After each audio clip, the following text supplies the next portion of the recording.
Cette vidéo va pas être comme celle que vous avez l'habitude de voir. Depuis 5 ans, je me suis hasardé à filmer mes aventures. Let's go! Il pleut des clients! À 20 ans, j'avais pas la moindre idée de ce que j'allais faire de ma vie. À 25, je suis devenu libre et magnifiquement bien payé en faisant ce que j'aime. Entre les deux, j'ai failli tout arrêter. 3 fois. Voilà mon histoire. Tout commence en 2019 quand je comprends que la vie c'est comme un jeu vidéo. T'apparais un jour sur la map, t'as 0 compétences, 0 réseau, 0 argent, t'es personne. Alors je commence par faire comme tout le monde, aller à l'école, avoir un diplôme, trouver un travail. Jusqu'à ce que je me rende compte que c'est chiant à crever. Je me retrouve face à un premier choix. Continuer de vivre comme tout le monde ou commencer ma vie. C'est là que notre aventure démarre.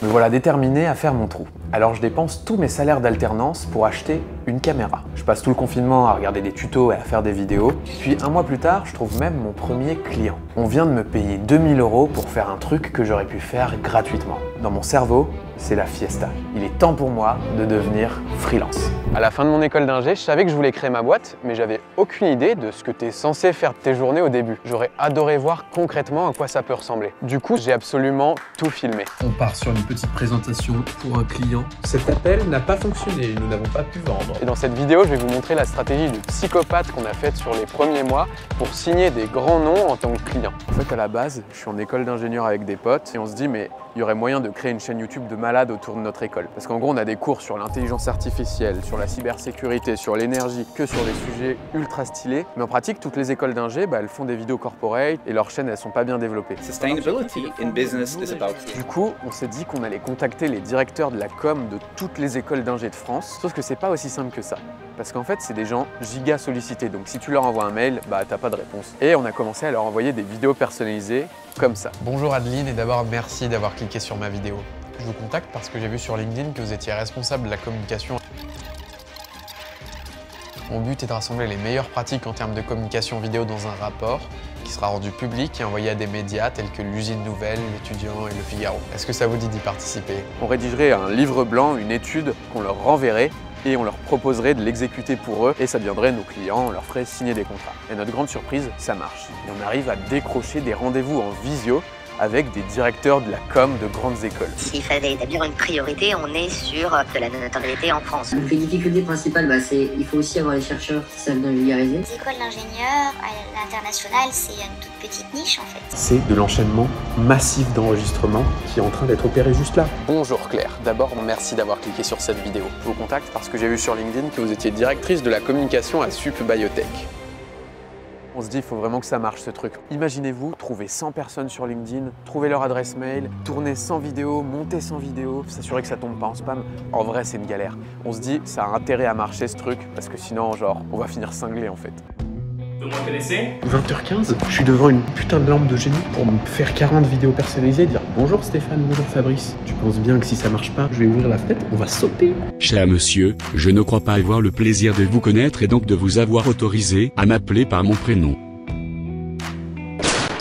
Commence à péter un câble. Et grâce à cette méthode, en quelques semaines, on s'est entretenu avec 40 directeurs de la com de grandes écoles du supérieur. Et maintenant, c'était le moment de rassembler tout ça dans un beau PDF pour leur renvoyer et leur faire signer des contrats. Tout naïvement, on se dit ok, on va faire un sprint, on va le torcher en 3 jours. Et au final, on se rend compte que ça nous prend beaucoup plus de temps que ce qu'on pensait. On s'embourbe dans le truc. Pareil, on sait pas si ça va marcher. Et niveau mental, ça commence à devenir un peu chaud. À un moment, on a failli se flinguer. Un des instants du processus entrepreneurial où j'ai passé le plus proche du suicide. T'es au courant que ça marchera pas? Est-ce que tu veux te suicider, Alexis, toi? Ouais.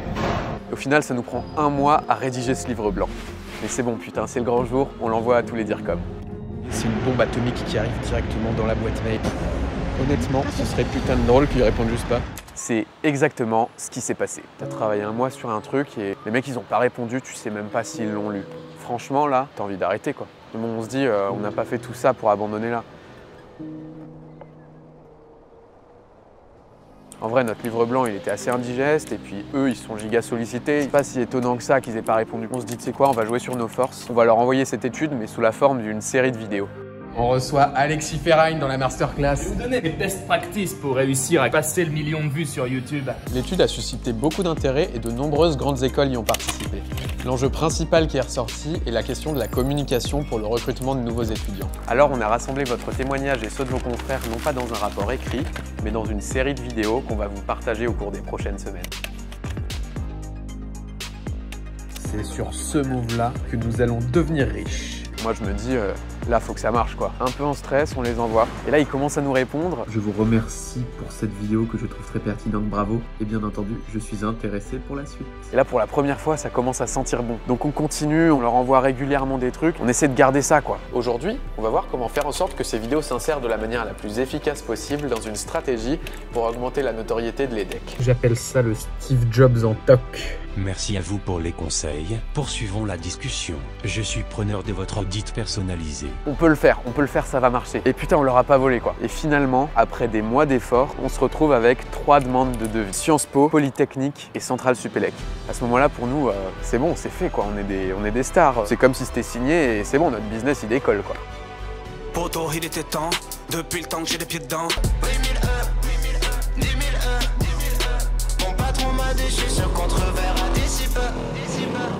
C'est dans la poche, je viens de signer le contrat à 100 000 balles. Ok, bon cool. Aucune dopamine n'a été délivrée dans mon cerveau quand tu dis ça. Sauf qu'on n'avait pas pensé à un truc. C'est qu'on est des quiches en vente, en fait. On sait pas faire. On n'a jamais fait ça. Vous avez déjà un besoin en tête un petit peu précis? Du coup, tu te retrouves à faire des longs appels d'1 heure et tout. Et puis à la fin, en fait, t'as pas posé les questions que tu devais poser. Et quand t'envoies un devis à l'aveugle, en gros, c'est mort. Enfin, c'est pas du tout comme ça que ça marche, en fait. Et donc là-dessus, on perd Sciences Po. Et Polytechnique. Ouais, c'est super con. Il nous reste que Centrale Supélec. Là, faut pas qu'on se foire. C'est de l'enchaînement massif d'enregistrements. Bonjour Adeline et d'abord merci d'avoir cliqué sur ma vidéo. Premier contact va recevoir le livre blanc. C'est une bombe atomique qui arrive directement dans la boîte mail. Alors au moment d'envoyer la proposition commerciale, tu trembles en fait. Tu comprends que ça marchera pas. Le plus gros contrat de notre carrière est sur le point d'être proposé. Tu te dis, si ça passe pas, c'est fini.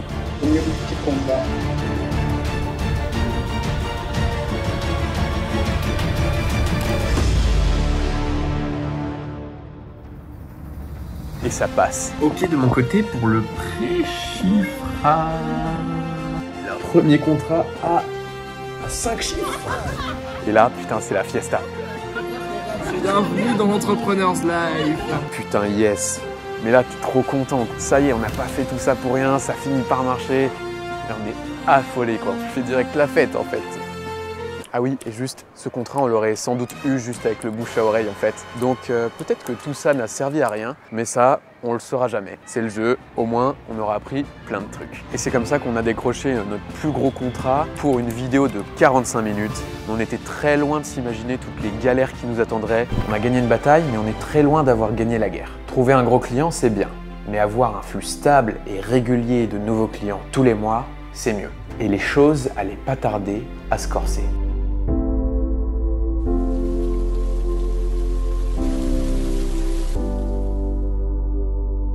Sur les derniers mois, on a eu pas mal de clients, mais là, on vient de terminer notre dernière commande et après ça, on n'a plus rien du tout. Du coup, il faut absolument qu'on retrouve des nouveaux clients, sinon on va devoir retrouver un taf et retourner à notre ancienne vie. Et ça, c'est pas une option. Mais heureusement, on a plus d'un tour dans notre sac. Et comme d'habitude, j'ai tout filmé.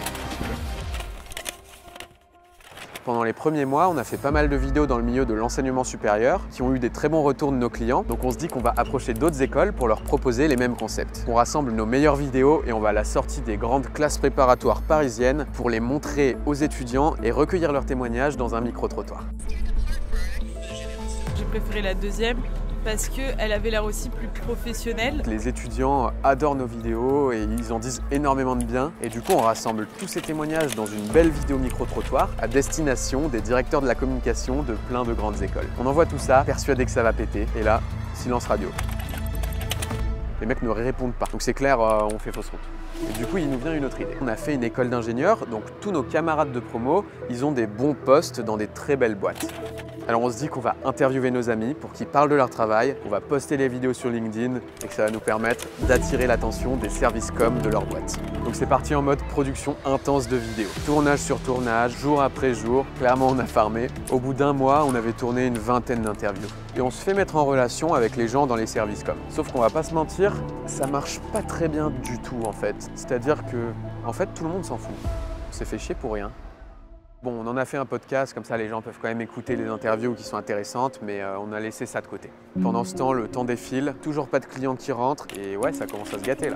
Mais malgré tout, avec cette histoire, on se dit qu'il y a peut-être quelque chose à faire sur LinkedIn. Du coup, je crée une vidéo à partir d'anciens projets, et je la poste juste pour voir. Et là, le truc commence à prendre en fait. Il y a des gens que je connais pas qui commencent à liker le truc et tout, et en fait, à la fin de la journée, la vidéo, elle a été vue 20 000 fois quoi. Peut-être un truc à faire là.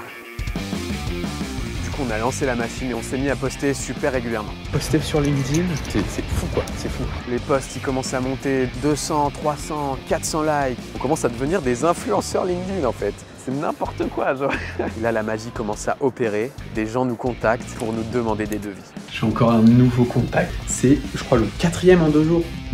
C'est trop fort. Trop fort, trop fort. En fait, c'est même plus nous qui démarchons les gens, c'est les gens qui nous démarchent. Ça enchaîne les appels, c'est énorme. Bon, là, ça envoie des devis qui me font bien plaisir. Ceux-là, s'ils passent 7 leads en genre 2 semaines, c'est insane. Mais on a oublié un truc. T'as beau avoir beaucoup de demandes, si t'arrives pas à les convertir en clients, en fait, ça sert à rien quoi. On s'est pris une tège. Sciences Po, on va se faire refoule aussi. Mais on fout les 3/4 des opportunités en l'air parce qu'on sait pas vendre. On va pas se laisser abattre. À ce moment-là, c'est assez simple ce qui s'est passé. En gros, je me suis enfermé chez moi et pendant 3 semaines, j'ai regardé tout ce qu'il y avait sur YouTube en vente et en marketing. It's a really powerful idea. There are 2 levels of success in business. The first level, when you're young, back to positioning, you get there through the tools of hard work and saying yes to everything.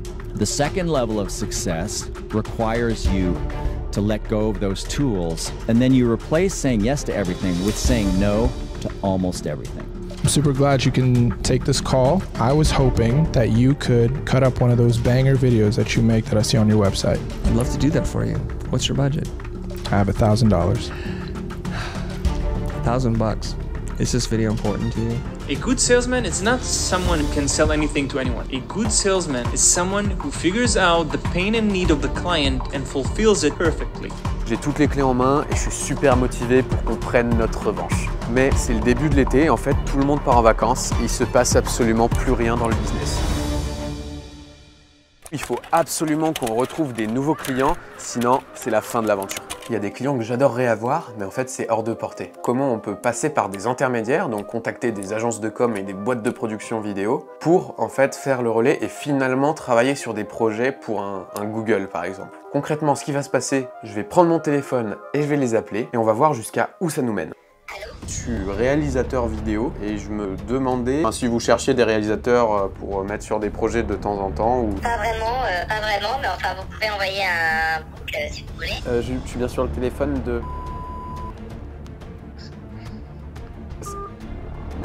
Oh non. D'accord, ok. Oui, bonjour. Si vous voulez, je peux peut-être me présenter un petit peu plus. Alors là, comme ça, moi, je vais pas forcément avoir le temps. Étant disponible pour le moment, veuillez me laisser un message. Je vous rappellerai avec toi. En fait, ça commence à me saouler et je commence à me dire, mais est-ce que c'est vraiment le bon plan de faire ce truc? Du coup, à ce moment-là, il se passe plus rien.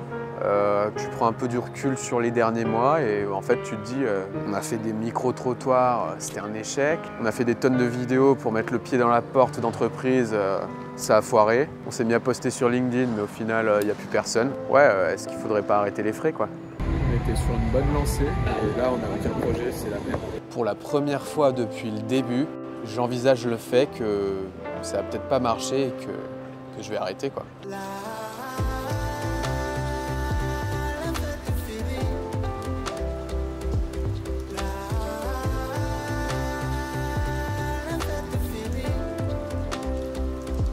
Là, on est à un moment charnière.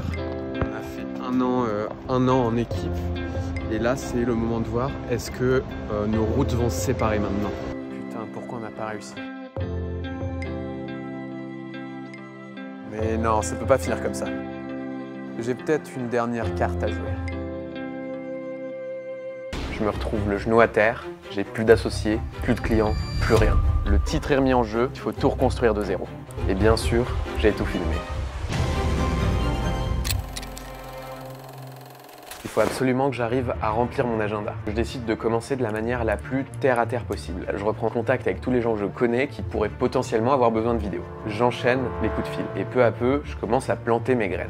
Mais arrive la fin du premier mois et je suis toujours à 0 € de chiffre d'affaires. Là, tu te sens vraiment comme une merde. En fait, ton agenda, concrètement, il est vide, ton temps, il a plus aucune valeur. Mais bon, je baisse pas les bras, je me dis qu'il faut que j'y aille plus fort. Parmi tous les gens dans mon réseau, il y en a qui ont une agence vidéo. Je leur donne un coup de main gratuitement sur un tournage, et à l'issue de ce tournage, ils me proposent de venir bosser chez eux plusieurs jours par semaine en freelance. Génial. Et alors que j'ai plus la moindre stabilité, l'agence me propose un CDI. Je pourrais accepter ce CDI. Je retrouverai de la stabilité dans ma vie. J'aurai un salaire. Et finalement, est-ce que c'était pas mieux d'être salarié? Là, je suis en galère. Quand je regarde autour de moi, tout le monde avance et j'ai pas envie de stagner, quoi. Si j'accepte l'offre, je pourrais peut-être prendre une place importante dans la boîte. Mais est-ce que c'est vraiment ce que je veux? Mais c'est pas ça que je cherche. Moi, je cherche de la liberté. Et ça pourra venir que de moi. Je crois que accepter, ce serait la solution de facilité et ça reviendrait à abandonner. Sauf que c'est hors de question d'abandonner. Il est temps d'aller chercher des clients pour de bon. Ok, je suis loin d'avoir dit mon dernier mot. Il est temps de se faire connaître. Je commence à communiquer sur LinkedIn, j'en profite pour me créer un nouveau site web flambant neuf et aller à de plus en plus d'événements avec des stars du game. Merci beaucoup Flomodia pour tous ces événements, vous êtes des cracks. Et un jour, il y a un événement un peu particulier, une soirée pour mettre à l'honneur le Cold Club. C'est une émission en live sur LinkedIn, animée par Ruben Tayeb, qui est un monstre d'influence sur LinkedIn. Et j'ai une petite idée qui me vient en tête, si je préparais un mauvais coup. Bon, tout le monde voulait leur parler, donc ils ne pouvaient pas faire 3 mètres sans être interrompus. Et j'arrive quand même à les intercepter. Bah écoute, merci beaucoup Enzo. On peut dire un petit mot quand même sur cette petite call night 3 secondes et sur cette petite vidéo. Le mec est arrivé à la call night, il est arrivé tel un chat sur une souris, tout doucement. Ouais, excusez-moi les gars, je suis un peu vidéaste. Ça vous dérange pas si je vous shoot 2-3 instants et je vous fais un petit truc? Il est venu à la call night le jeudi, le samedi matin. On avait cette vidéo d'une qualité juste hallucinante. Donc merci 1000 fois Baptiste encore pour cette vidéo. À partir de là, ça devient insane.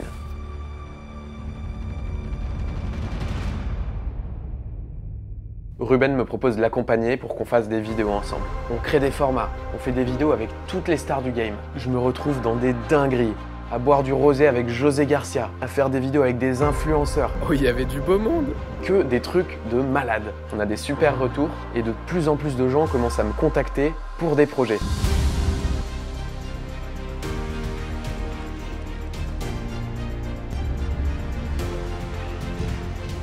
Je peux pas vous répondre, je suis occupé là, je suis sur un shoot. À la prochaine. Ça, c'est ce genre de journée.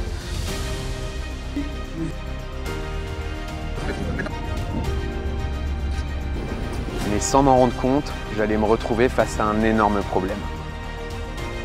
Par peur de manquer, j'accepte tous les projets et je commence à me crever à la tâche.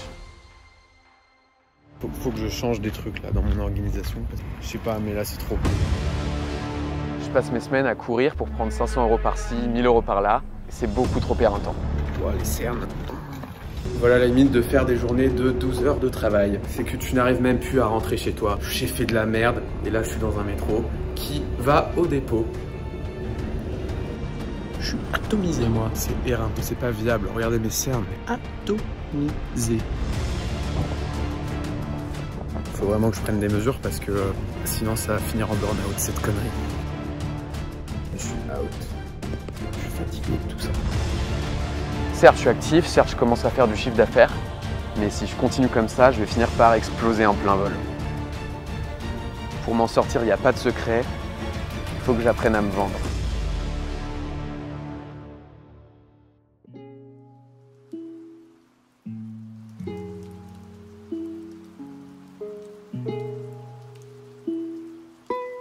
Le problème, c'est que sur YouTube, on trouve des tas d'experts autoproclamés qui savent pas vraiment de quoi ils parlent. Je voulais apprendre auprès de gens qui connaissent vraiment leur sujet. Et un jour, je tombe sur Jab.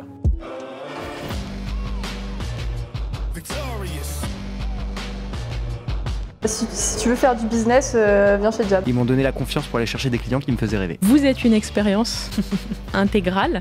Fais-le, sinon tu vas passer à côté de quelque chose. En un mois, j'ai closé peut-être 10 deals. Et il y aura un avant et un après Jab dans ma vie. Je signe pour 6 mois de coaching chez eux. Et là, je découvre un nouvel univers. Un process de vente pour rien laisser au hasard. Des méthodes qui marchent vraiment. Allô Anthony ? Oui. Bonjour Anthony, c'est Baptiste Soukiassian. Je vous appelle rapidement parce que je pense que ce serait intéressant qu'on prenne un temps pour échanger dans les jours qui viennent. À quel sujet ? Ouais, pour vous mettre un peu de contexte, je vous fais cette proposition parce que j'ai l'habitude de travailler avec des sociétés dans l'informatique sur des enjeux d'image de marque et d'attractivité. Et l'idée c'était de vous proposer une conversation sur ce sujet-là, plutôt semaine prochaine. Plutôt la semaine du 17. 9h30, c'est parfait, 14h si ça vous va. Ouais, le 26, on peut se parler. Mon agenda, il se remplit à la vitesse de la lumière. Et j'enchaîne les rendez-vous chez des prospects.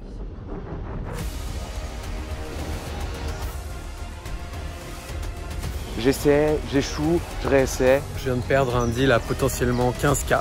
C'est un peu les boules. Bah voilà, faut charbonner pour en créer d'autres. Les coachs me corrigent et je persévère à fond dans la démarche. Maintenant, il faut closer. Je vous propose pour 4 500 €, hors taxe du coup. Ok. Nouveau projet signé, let's go. Je rencontre des entrepreneurs de ouf. Finalement, des deals se signent.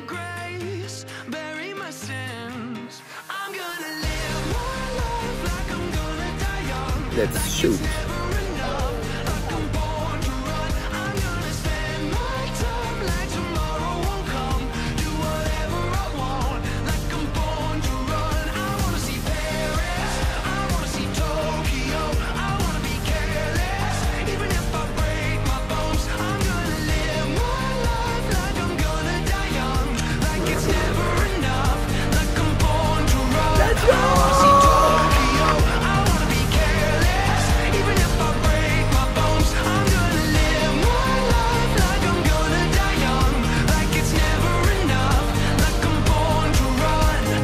C'était une immersion incroyable.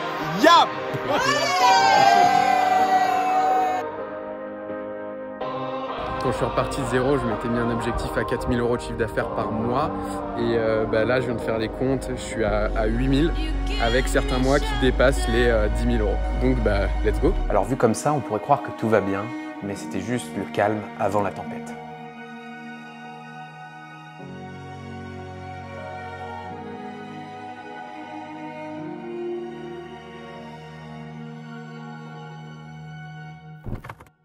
Le problème, c'est que je me suis heurté à un plafond de verre. Je travaillais encore plus qu'avant et en fait, j'étais pas libre du tout. Le plafond de verre, c'est que j'avais absolument plus de temps du tout. 6 tournages en 6 jours, il devient obligatoire de déléguer. Sauf que déléguer, c'est pas facile. Ça me prend déjà plusieurs semaines, rien qu'à sauter le pas. Et là, je me heurte à un premier problème. J'ai délégué des trucs et on m'envoie de la merde. J'ai bossé avec un gars, c'était nul. J'ai dû prendre le relais, faire moi-même le taf. Il m'a fait perdre plus de temps qu'autre chose. Je m'achète une leçon à 500 €. Faut pas travailler avec des nazes. Je me dis, pour travailler avec une personne, il faut que j'en rencontre au moins 10. Du coup, je poste une annonce sur LinkedIn et YouTube. Et c'est là que je me rends compte de la force d'avoir une audience, parce que même avec une petite audience, des vidéos qui font 300 vues, je crois que j'ai reçu au moins 40 ou 50 candidatures. Je rencontre des super profils et je leur propose des projets. Ça y est, on a une équipe. Et ouais, on prend de la voilure, les mecs. Maintenant que la prod commence à bien tenir la route, c'est l'heure pour moi d'aller accélérer sur les ventes.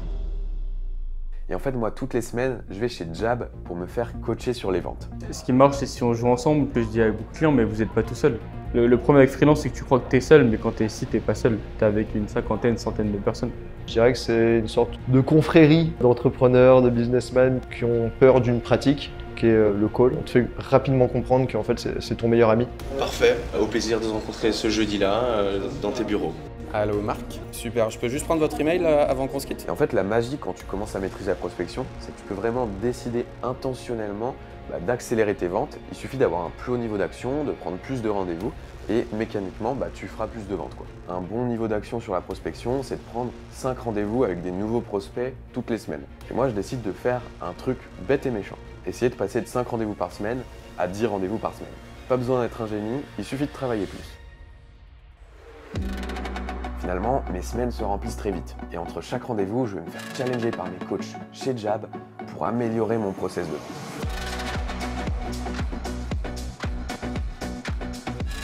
Et le truc, c'est que quand tu rencontres entre 5 et 10 prospects par semaine, tu commences à vraiment comprendre leurs problèmes, tu commences à être beaucoup plus pertinent pour les aider en fait. Comme dans toutes les disciplines, quand tu commences à mettre de l'intensité dedans, ça commence à payer. Signature d'un nouveau client à 5 000 € par mois aujourd'hui et d'un deuxième juste là pour un super projet à 10 000 €. Le mois dernier, 20 000 balles de chiffre d'affaires.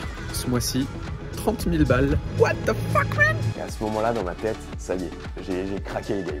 Mais j'allais me prendre une belle leçon d'humilité parce que c'est maintenant qu'allaient arriver les problèmes.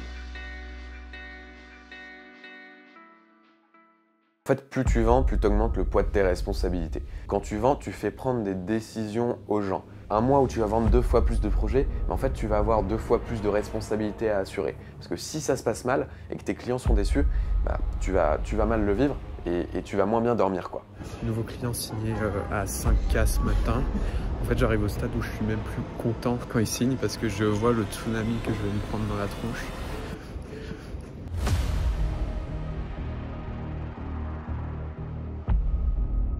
Du coup, je devais onboarder plein de monteurs, je devais être à l'affût pour planifier les tournages, les briefs, etc. Et c'est très vite le bordel en fait. Parce que comme j'avais la tête dans le guidon, j'avais pas le temps de systématiser des process clairs. Et du coup, je me retrouve à faire des journées qui sont pas optimisées, à envoyer les factures, à envoyer les devis, à relancer les impayés. Et en fait, ça s'arrête jamais. Tu reçois toujours un message WhatsApp, un Slack, une notif. Et je savoure pas du tout en fait. Je devrais être content, je fais plein de ventes, mais en vrai, j'en ai ras le cul. Marre de faire des grands sacrifices pour des petites gloires, sans même savoir savourer la victoire. Mes nuits sont blanches, mes idées noires. C'est comme chaque fois que j'ai arrêté de boire et que les journées sont plus que des gueules de bois. Pourquoi tu veux mettre un bébé dans les bras? J'ai déjà du mal à m'occuper de moi. Crash du système. Retour à l'état initial.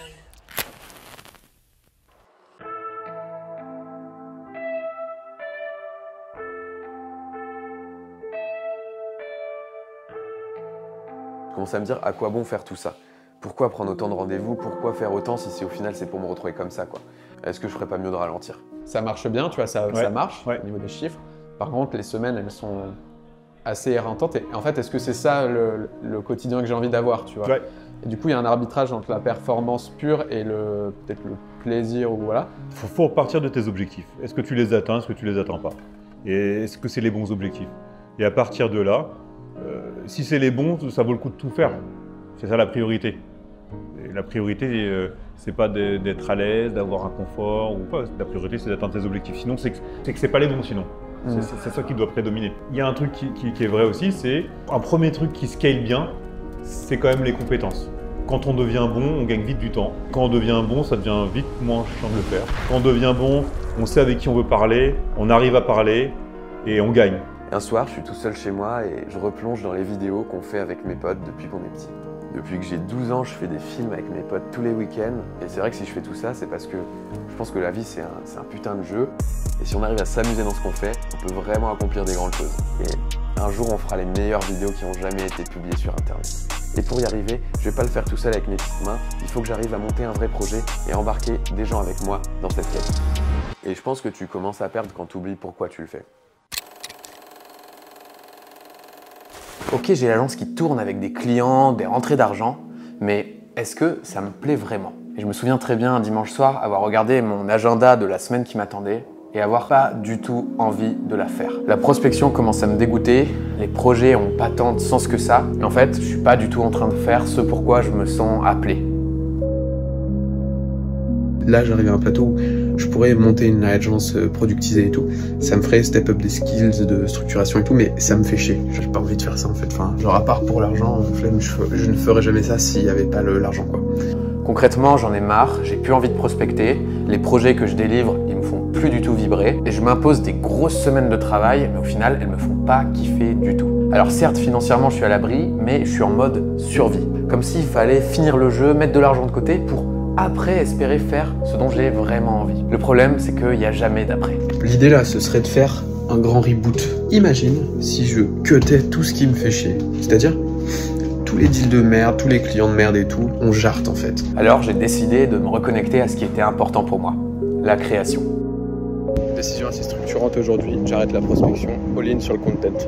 J'adore YouTube et j'ai toujours rêvé de faire mes propres vidéos et de faire grossir ma propre chaîne. Seulement, j'avais pas le temps de faire tout ça, pris dans des semaines à faire des trucs que j'aime pas. Alors je décide de me lancer un défi. Pendant 3 mois, je posterai une vidéo par semaine. Dans ces vidéos, je vais analyser les meilleures stratégies YouTube d'entrepreneurs. L'objectif, me faire plaisir et augmenter mon expertise pour me positionner comme un spécialiste sur YouTube. Et donc après plusieurs heures de travail, je poste la première vidéo. Bon, ouais. C'est justement le moment où faut tenir. Et là, c'est la douche froide. Quand tu as travaillé 10 heures sur une vidéo et qu'elle fait moins de 100 vues, tu as un peu envie de te foutre en l'air. Nouvelle vidéo qui fait un démarrage exceptionnel de 100 vues. Avec ça, ça va prendre des millénaires. Malgré tout, je persévère, mais c'est parfois un peu dur. De voir les vues qui ne montent pas, les abonnés qui ne montent pas, et de finir par se demander si j'aurais pas mieux fait de continuer ce que je faisais avant, même si ça me faisait plus kiffer. En ce moment les temps sont durs, à quoi ça sert de me prendre la tête? Je vais plus jamais me lever, plus jamais faire la fête. En ce moment les temps sont durs, je fais que de compter les abonnés. Je me comporte comme si j'avais déjà plus rien à donner. Quand tu décroches, y'a plus rien qui fonctionne comme avant. Mais c'est pas grave, faut qu'on avance. C'est dur, mais comme d'habitude, hors de question d'abandonner. Mais tout s'apprêtait à changer le jour où je m'apprête à poster une vidéo d'analyse sur Alex Hormozy. Next try. Les vues montent, 1000, 2000, 5000, 10 000. Oh putain, la vidéo est bénie par l'algorithme. D'un coup, c'est le boom. Et des grands noms du milieu se partagent la vidéo. C'est qu'elle a le vent en poupe, cette petite vidéo. La petite vidéo qui se fait adouber par le boss du content français. J'achète les meilleures formations YouTube du marché, chez Ali Abdaal, Victor Ferry, et je participe au mastermind en personal branding de Silouane Pascal. À quoi bon prendre des années à tout apprendre tout seul quand on peut acheter la formation du meilleur mec sur le secteur et prendre le raccourci? Une nouvelle cartouche dans le chargeur. Les vidéos font des vues, j'ai des super retours, mais voilà, le problème, c'est que je travaille beaucoup trop. Bon, ça va être chaud de la terminer, attends, celle-là. On l'aura pas volé si ça finit par marcher, cette histoire. Bon, il est 23 h, j'ai fini la vidéo de la semaine. Le problème, c'est qu'elle m'a pris beaucoup trop de temps. C'est pas viable du tout de travailler jusqu'à 23 h. Le lendemain, t'es fatigué, t'es moins productif, c'est pas agréable, y a rien qui va. Il faut que j'aille dormir, là. C'est pas possible de faire ça. Chienne de vie. Ah, on les aura pas volés, ces 10 000 abonnés. Ce YouTube Road to 10K, c'est pas si épique que ça. C'est juste un mec qui geek Premiere Pro, en fait, hein, cette vidéo au final.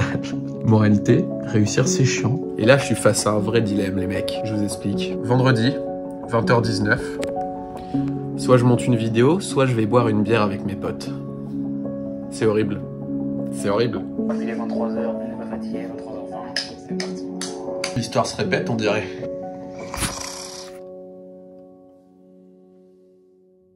Bah, dès la prochaine vidéo, du coup, je vais déléguer une partie. Je m'entoure d'un monteur, d'un media maker et d'une assistante virtuelle qui coordonne la gestion de la chaîne. Au final, j'ai plus qu'à écrire et filmer mes vidéos et à part ça, tout déroule tout seul. Et là, c'est la meilleure sensation du monde, celle de racheter son temps. Mais mon problème, c'est que j'ai pas encore de modèle économique autour de la chaîne. Du coup, je décide de proposer aux viewers qui aimeraient qu'on les aide sur YouTube de prendre un call avec moi pour voir si on peut travailler ensemble. On a une première prise de rendez-vous Calendly. Et là, je suis choqué des résultats. Même sur des vidéos qui font 500 vues, 1000 vues, 2000 vues, il se met à pleuvoir des rendez-vous dans mon calendrier. Un troisième rendez-vous qui tombe sur la même vidéo. Comme quoi, c'est vraiment bien YouTube, hein. Je me suis pas foutu de votre gueule au final. Et surtout des rendez-vous ultra qualifiés. Bam! Premier client obtenu via la chaîne YouTube. Ça, c'est un moment historique, car ce sont, en fait, si on y réfléchit bien, mes 1000 premiers euros sur Internet. Puis je m'aperçois que ce qui intéresse les gens qui prennent un rendez-vous avec moi, c'est pas tant que je fasse les vidéos à leur place, mais c'est plutôt de les accompagner sur leur stratégie. Du coup, je prends quelques clients en consulting one-to-one pour créer leur stratégie YouTube. Ça se passe super bien, mais le problème c'est que le one-to-one, ça atteint aussi vite ses limites, parce que mon temps n'est pas illimité. Alors, comment faire? En fait, ça tombe bien, parce que je connais des experts dans les métiers de l'accompagnement en ligne. Du coup, sur un conseil de Jérémy Coleman, je rejoins le mastermind Entreprendre de Gérald Faure. Merci à toi, Gérald.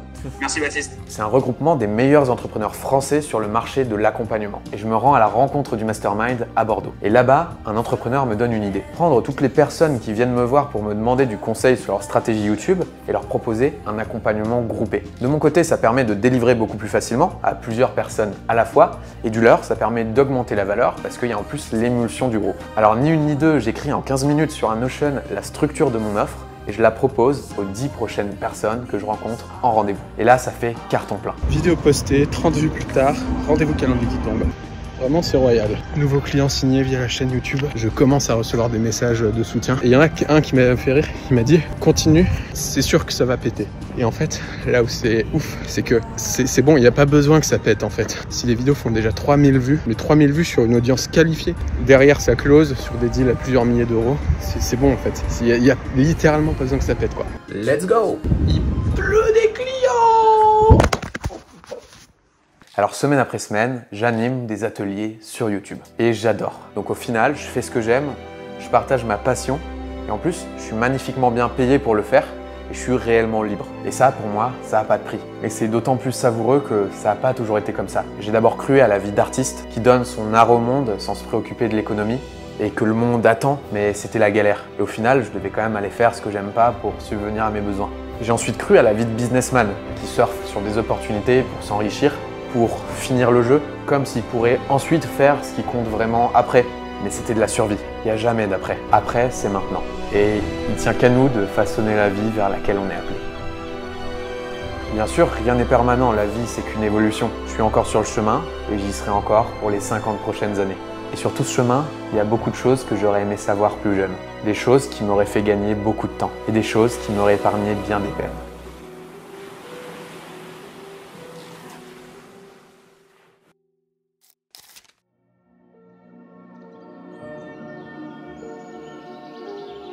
La vie est un lycée, des groupes de personnes forment des tribus, alors choisis la tienne et donne-toi les moyens pour en faire partie.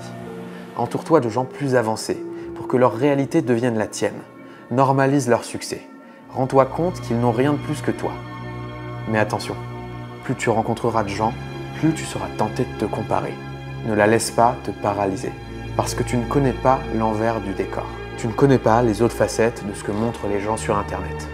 Et si tu avais déjà tout ? La santé, la famille, l'amour, les amis, le business. La vie, c'est un tout. Alors, vis l'instant.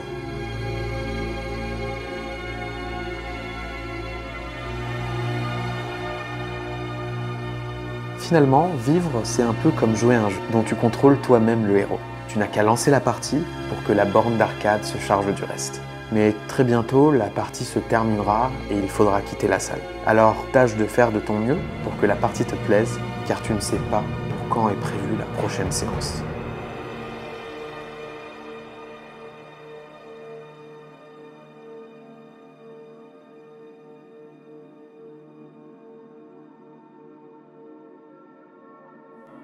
Un jour on est venu au monde, depuis on attend que le monde vienne à nous. Tant mieux si la route est longue, on pourra faire un peu plus de détours. L'avenir appartient à ceux qui se lèvent à l'heure où je me couche. L'avenir appartient à ceux qui se lèvent à l'heure où je me couche. J'affronte la vie comme un aveugle avec un Walkman. Comme une anomalie dans leur programme. Vos rêves sont mes cauchemars. J'aurai 20 ans toute ma vie, rien n'est jamais trop tard. Quitte à perdre le nord, pas sûr que la nuit porte conseil quand on traîne dehors. Laisse-moi faire ce que je fais de mieux, je continuerai mes conneries jusqu'à ce qu'ils me prennent au sérieux. Un jour on est venu au monde, depuis on attend que le monde vienne à nous. Tant mieux si la route est longue, on pourra faire un peu plus de détours.